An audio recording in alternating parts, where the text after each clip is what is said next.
UnCanadian, the Justification, Part 2. I forced a smile, though it felt more like a twitch. Well, for him, it's morning, I said with a little shrug. He's just not a morning person. Honestly, it wasn't anything you did. You really shouldn't blame yourself. She took a breath, then lifted her hand, palm out, like she was trying to ward something off. Okay, she said tight-lipped, like she'd practiced staying calm in the mirror. I'm not blaming myself.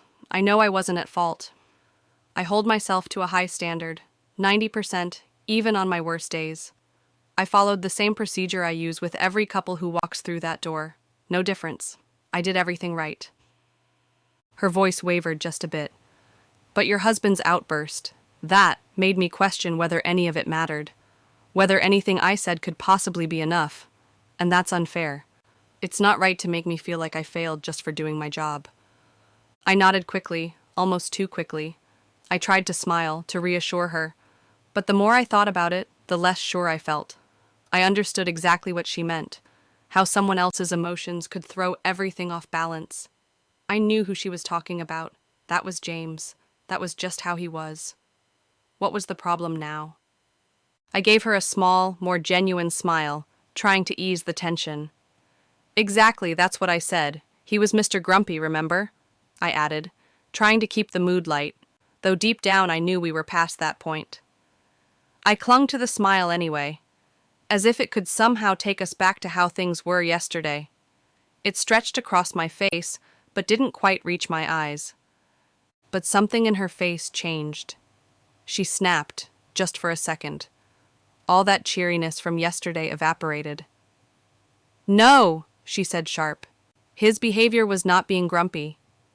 And the way she said it, like she'd been rehearsing that line in the mirror all night, trying to get the tone just right. Then she inhaled, deep, to the bottom of her ribs, and when she spoke again, her voice was calm, but heavy. The normal procedure is to have the prenatal doctor go over the results of the ultrasound with you. I want you to understand, this isn't standard. I specifically requested to speak with you, and your husband, about his behavior, yesterday. My head nodded quickly, eager to smooth things over. Yes, of course, I completely understand. My smile started to return, almost automatically. James can be a little high maintenance, but you didn't do anything wrong yesterday. You really don't need to apologize or feel bad. I mean, thank you for saying something. It shows you care. That means a lot. I softened my voice. I think you're being hard on yourself. We all have our moments, right? I gave a small shrug. You're only human, but James, he can be difficult, I know. That doesn't reflect on you, though. She blinked at me, confused. Apologize? She repeated. No, you were excellent. Truly. My lips curled upward, trying to show her I was okay. Even if I wasn't, I meant it too, which somehow made it worse. Like I said, you did nothing wrong, so don't feel bad. She stiffened at that. I have no intention of apologizing, she said. Her voice suddenly clipped. Still polite technically, but there was a chill creeping in now. This has nothing to do with me. This is about your husband, about how he behaved at a prenatal appointment. Do you understand? My smile twitched, just for a second. I felt it slip, but I caught it, pressed it back into place with a nod that was tighter than I meant. Automatic. Here she went again. His behavior, the way he acted, like she was delivering a closing argument to a jury, in front of a whole hospital ward, no less. Honestly, what was she even talking about? It was starting to feel theatrical. I shifted in my seat, just a little. I think, maybe you're overthinking this, I said gently. Like I was offering her an out, a graceful way to walk it back. It's not like he attacked anyone. He just got a little flustered. James is very passionate. People often misinterpret that. My voice sounded calm, but only because I made it that way. It was the same one I used on James when he got like this. Gentle, careful. That practiced softness, the kind you use on something wild or unreasonable. Or James, when his hands started to tremble and his words got mean. I wasn't calm. I just knew how to sound like I was. It was a controlled voice, rehearsed, the tone I'd perfected after years of walking on eggshells, low and sweet, like I was soothing a scared animal, or a grown man who needed the world padded in pillows. But inside, my mind took a step back, snapped into defense mode. Every time I tried to make sense of her words, something in me recoiled, like I was forcing puzzle pieces that didn't fit. I didn't want to deal with any of it.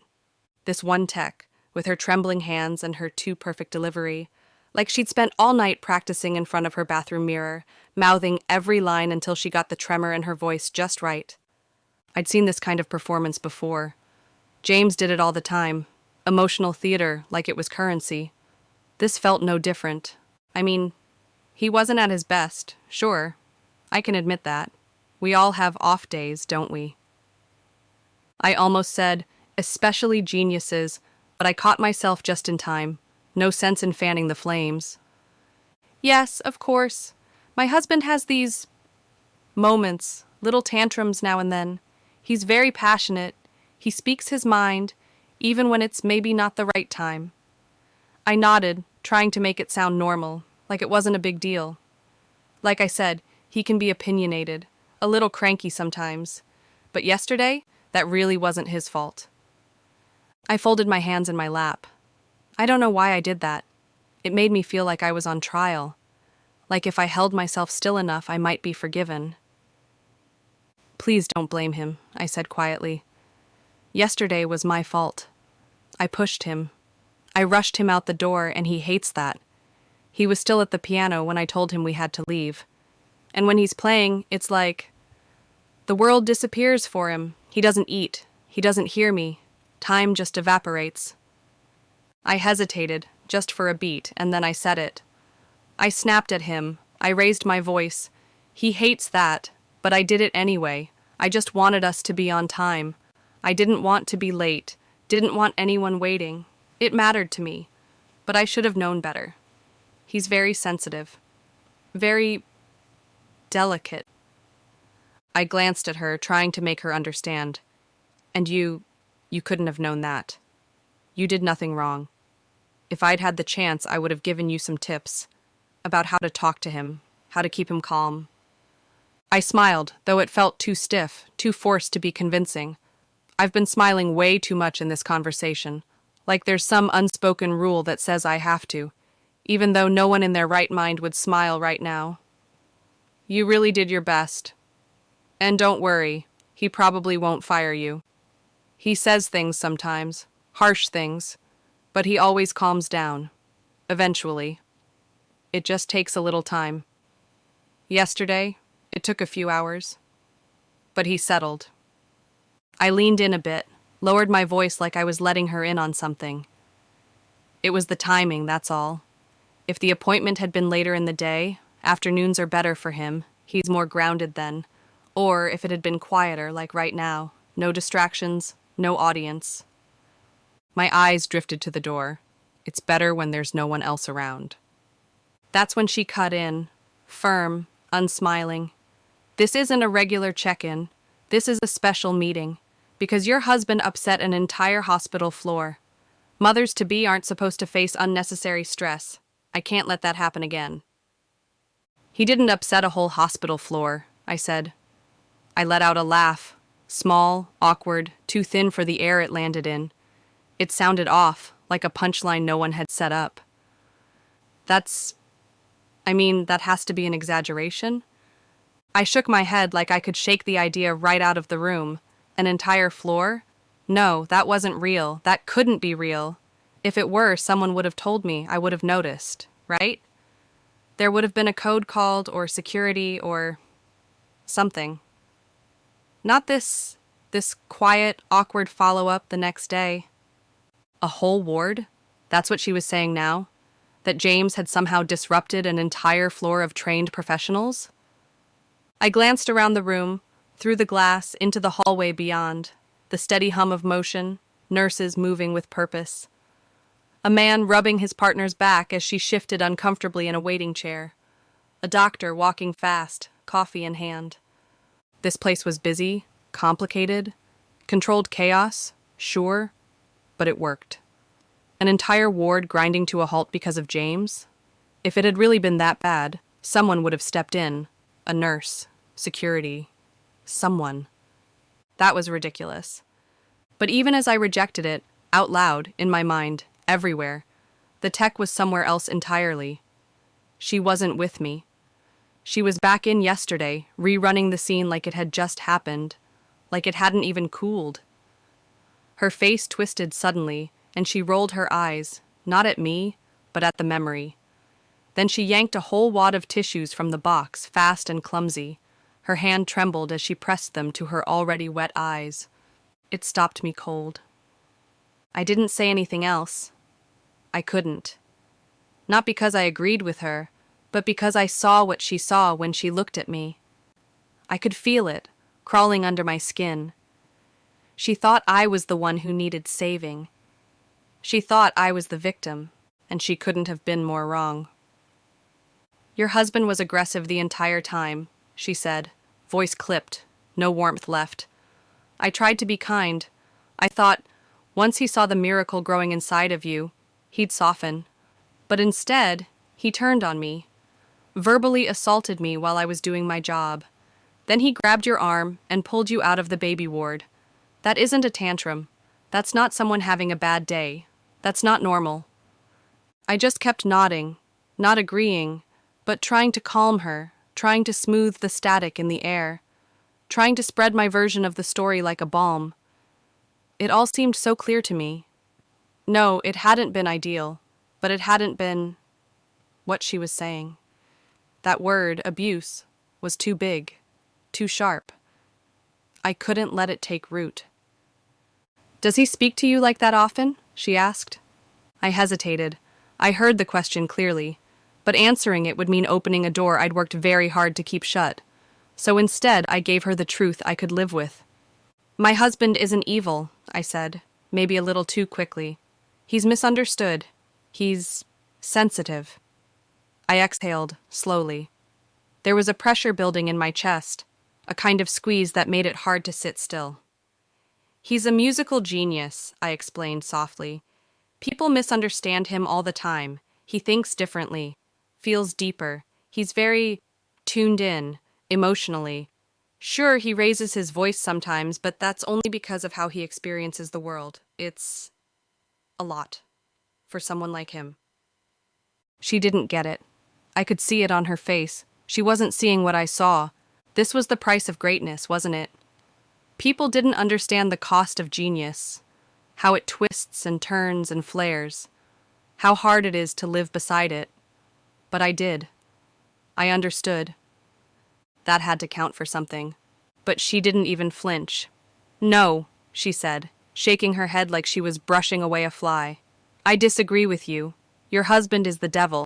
God sent him to test my faith and my devotion, just like he tested Jesus in the desert. My body recoiled before my mind could catch up.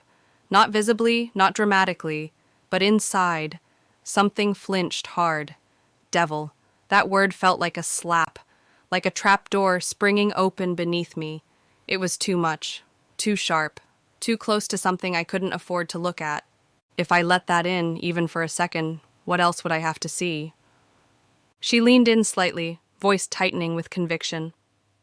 I'm disappointed that your husband didn't have the courage to sit here in front of me. I would have loved the chance to look him in the eyes and say, "Not today, Satan." I cut her off. Couldn't help it. No, please, I said, and my voice cracked with how desperate it sounded. I was on the edge of begging. He's not here because I didn't tell him. I came alone, on purpose. He didn't want to be interrupted while he was practicing, and I didn't want another scene. Not like yesterday. But she just gave me this look. Flat. Unmoved. Like I'd just proven her point for her. Because music is more important to him than the baby the Lord has granted the both of you. That stung. It shouldn't have, but it did. And then her voice changed. Not gentler in kindness, but quieter in gravity. Like a doctor bracing you for a diagnosis you already suspect but aren't ready to hear. You haven't once told me how much he loves you, she said, steady. or how he plans to dedicate himself to you and your baby, how excited he is, how he's counting down the days until you give birth. She paused, just long enough for me to feel it land. You haven't even said, he's not abusive because he loves me. She let that hang in the air. All you talk about is his piano.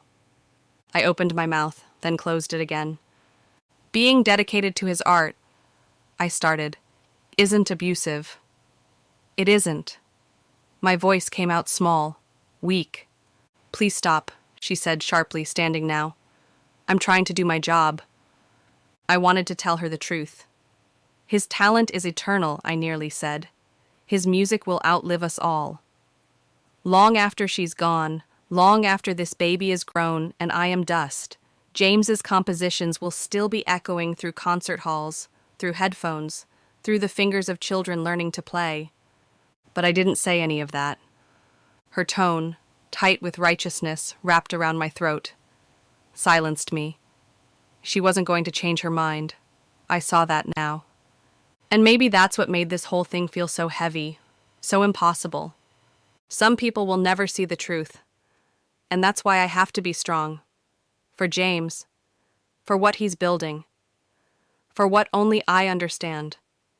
No one else sees the world through his eyes. No one else can. She didn't raise her voice.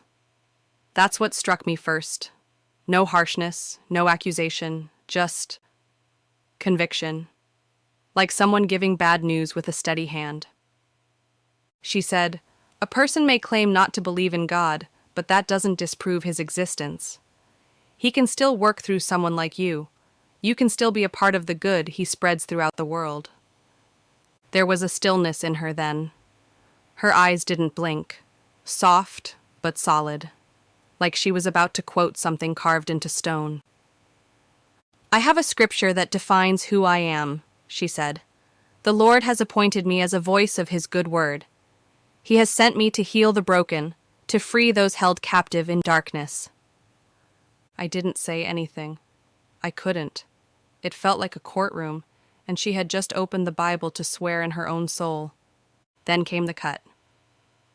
"It's my belief that you are one of those poor souls, held captive by your own inner demons, and I pray that one day you'll see the light." She let that hang and then added, "But right now, there is a potential victim growing inside you. She needs my protection." That's when I knew she meant the baby. My baby. She leaned in. Her voice dropped so low it was almost a whisper, but it pressed against me like weight. "You might think you're out of the danger zone. You're not. This is still a delicate procedure. Any stress on your body increases the risk of a premature birth. Every week your baby stays inside you, increases her chance of survival." I couldn't hold it in anymore. "You don't want to do this," I said, too fast, too raw. The words scraped my throat on the way out. My voice was shaking, I was shaking, and not just from emotion, but from something deeper, a kind of instinct, like I was standing at the edge of something I didn't have a name for yet. "I can see it in your face. You know James isn't evil. You're just scared. That's all this is, right? He's not like that, not usually. He's passionate, sensitive. Everything hits him harder than it hits other people. He's a composer. His music, it's his whole heart. He wasn't trying to hurt anyone, he just felt cornered." I blurted all out in one breath, like I'm trying to throw up a wall of words to make everything make sense. But the wall, well, it doesn't hold. The hospital tech didn't cut me off, didn't argue. She just looks at me. Her eyes, there's no judgment in them, just this sadness, and something else, empathy. It hits me harder than it should, stuns me. I freeze. I don't know what to do with that. With kindness that doesn't excuse anything, that sees everything, the whole mess, and just stays anyway. I wanted her to agree, to smile, even faintly, to give me some indication that this was still just a difficult conversation, not something else. But she didn't move. And that silence, God, that silence, It was like standing in a room that had already been condemned, and only I hadn't heard the news. The words spilled out fast, like I'd rehearsed them, like I had to say them before they vanished. He is going to be the next big thing. In the end, this will all be worth it. And then, God, it's like I broke her heart a little. She looked down, placed her hand over her chest like something physically hurt. "You're right about one thing," she said. "I don't want to do this. I believe in families, in miracles, in redemption. I believe a child should have both parents, if there's love." And right there, she made it clear. She didn't believe there was. She faltered, just for a second. Then she caught herself, and I swear, I could feel it in my chest. Something shifted in her, like she'd finally made up her mind.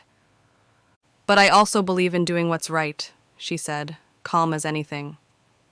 "In protecting the innocent, even if it breaks my heart." I started to speak, to stop her, but she raised a hand, not loud, not angry, just done. "No, please, I can't listen to any more of this." Then she took a breath, slow and steady, like she was bracing herself for impact. Her tone changed, still soft, but unshakable now. "As a medical professional, I have a legal obligation to report any sign of abuse, any risk to a child. If I ignore that, if I stay silent, I'll carry it with me. Every time I hear a story about a baby who didn't make it, I'll wonder, was that the one? Was that the baby I could have saved?" I didn't know what to say. My hands had gone numb in my lap. She looked right at me. She wasn't angry. She was heartbroken. "I know the weight this puts on you," she said. "I know what I'm doing might tear your world apart. But I can't be at peace knowing a man like your husband might be responsible for such a precious life." Then she quoted scripture, like this was her pulpit, and I was the one being preached to. "You will know the truth, and the truth will set you free." John 8:32. Her voice softened and she pressed a hand to her chest. "When I go to bed tonight," she said, "I'll light a candle for you, and I'll ask the Lord for forgiveness. Because this feels like a betrayal of everything I believe about what a family should be." She wiped her eye but didn't stop. "I prayed last night. I begged God to show me another way. I wanted a miracle. But no miracle came. So I followed the law. I filed the report." I froze. The word report jammed itself into my brain like a splinter. It didn't even sound real, like she'd said it by mistake and would take it back any second. But she didn't. "I believe in second chances," she said, her voice thick with something heavy, grief, maybe. "I believe in healing, but I also believe in protecting a child, even before she takes her first breath." I could feel something shift in the air, like the ground under me was starting to tilt. Then she said it, so calmly, so casually I almost didn't register it.